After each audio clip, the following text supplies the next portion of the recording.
But anyway, can I just say thanks to every poet who has performed so far. It takes a lot of bravery to actually do this. It's a lot easier to go down the pub and be like, you know what I did to her last night, I smashed the doors in, man. And he was taught like that all night until eventually you cock things up. My mum, sorry mum, she's just there. So next up, oh dear, that was dark. So anyway, Rob Earl, I met him when Bill read last time, and he told me about his daughter Alys, who is going to perform tonight, so I'm very excited. And Alys has a book out, and I'm sure you'll be promoting that this evening too, which is awesome. It would be great to have more book launches here in the future, so smash it. Really looking forward to hearing your work. Thank you very much.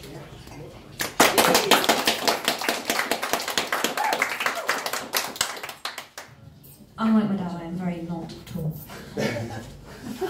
So I don't write a lot of poetry anymore. I don't read a lot of poetry anymore, but I did this for tonight. So kind of, it's, in my opinion, all love is doomed, because you have in a relationship you always have one person who loves more. And this is about the moment where that dynamic changes.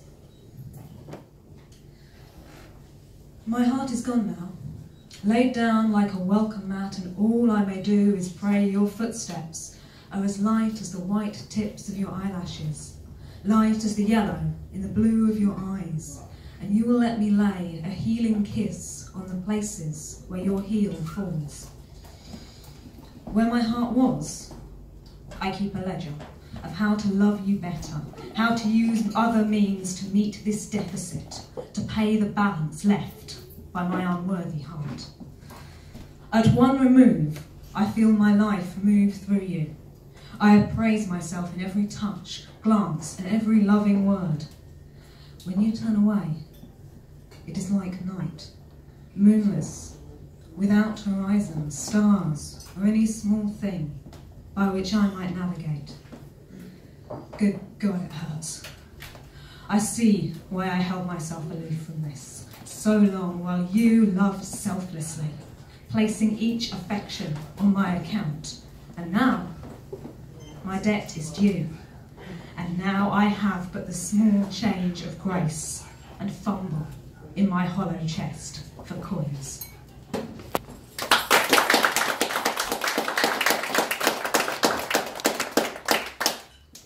I'm going to switch to prose now, because I'm more comfortable. Mostly I write horror. This is from my debut novel, which is currently crowdfunding. I've got a ghost stories there as well, which is £10, which is because it's illustrated, but it's there, do have a look at it. So it's a gothic horror novel, and this scene is the one where I will use if people need proof that I can write torrid suburban heterosexuality. So there you go. Sophia, oh, just before we start, I know we've got a John in the audience tonight. It's always really awkward when we have a John. Do we have a Sophia, just to make this uber awkward? We don't. This is excellent. Sophia closed her eyes and stretched and tried to feign the languor that came after good sex. She let a few moments pass and then opened them again. The bed was washed in winter sunlight that was painfully brilliant, almost hard. It made her think of the cold outside and made her shiver, despite the heat of the flat. Her legs, still tangled with John's, were sticky with sweat. John was dozing. The shaggy stubble on his chin was almost as long as that on his head, and both glinted in the light. She wondered if it were deliberate, or if he'd just forgotten to shave yesterday. Either way, it did not suit him. She tried not to sigh or shift, tried not to turn her back, because to do any of those things might wake him. And if she woke him, she would have to explain. Well, she would have to explain anyway, but she did not want to have that conversation, especially not now. Not with his body still lying on her, hot and leaden. Not with his breath and hair and skin still smelling of fag smoke and last night's beer. As quietly as she could, she turned her head away. She felt she might cry, might run to the bathroom and be sick. She hated everything.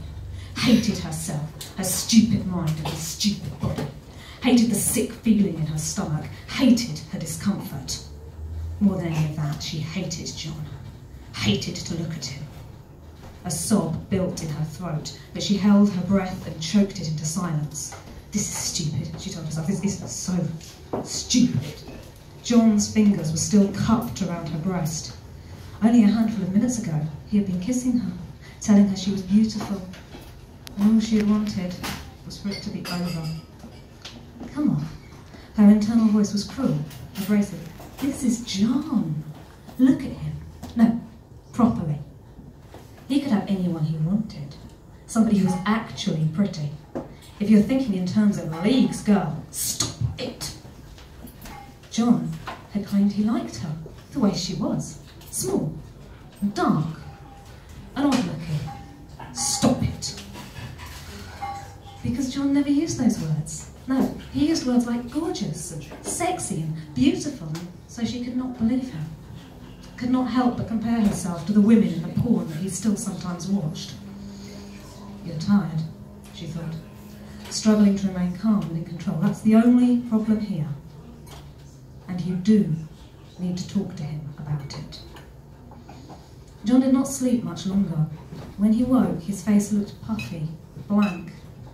In the past, she had found this endearing, as his hair had been tousled, falling onto his cheeks and forehead like strands of gold. But John wore his hair short now. He said, morning, gorgeous, and ran one sweaty hand down her thigh. She remembered to smile. Shall we go and get some breakfast? Yeah, Sophia replied, although she was not hungry. As she got out of bed and climbed into her dressing gown, her movements were so slow she felt as though she had been drugged. John sat on the bed, pulling his pyjama bottoms back on. When he noticed that she was watching, his face crinkled into a smile. John? She asked. Yeah, darling? Embarrassment silenced her. She swallowed hard. A lifetime of this. How long is it we've been together now? She already knew the answer. It was just under 20 months. About a year and a half, I guess. Is it really that long? Even to her own ears, the surprise sounded false. She managed, at least, to keep her annoyance under control. Do you think... she began, and realised that was not what she wanted to say. She tried again. Anyway, I was thinking, well, I mean, it might be interesting if we tried something a bit different. Her voice was bright and fake, like someone in an advert or a sitcom. John did not reply. He sat on the bed with a face as empty and unhelpful as a computer screen at 5 AM during an essay crisis. The smile on Sophia's face began to ache. You know, in bed.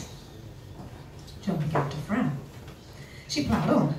You know, when we make love. He was silent until he said, oh, then, sorry, if you're not enjoying it. It's not that! God! She spoke too fast, too loud. She knew that. No, it's great. It's just, well, I was kind of thinking. I'm thinking that it might be fun if we did something, you know? Something new. John had not stopped frowning. What kind of thing? Thoughts rushed into Sophia's mind, into the ache inside her. She thought of being captivated, of abject, terrifying surrender. Thought of a passion so terrible the love was almost torture. She thought of a single spirit in two bodies, consuming itself with the force of its desire. But she could not find the words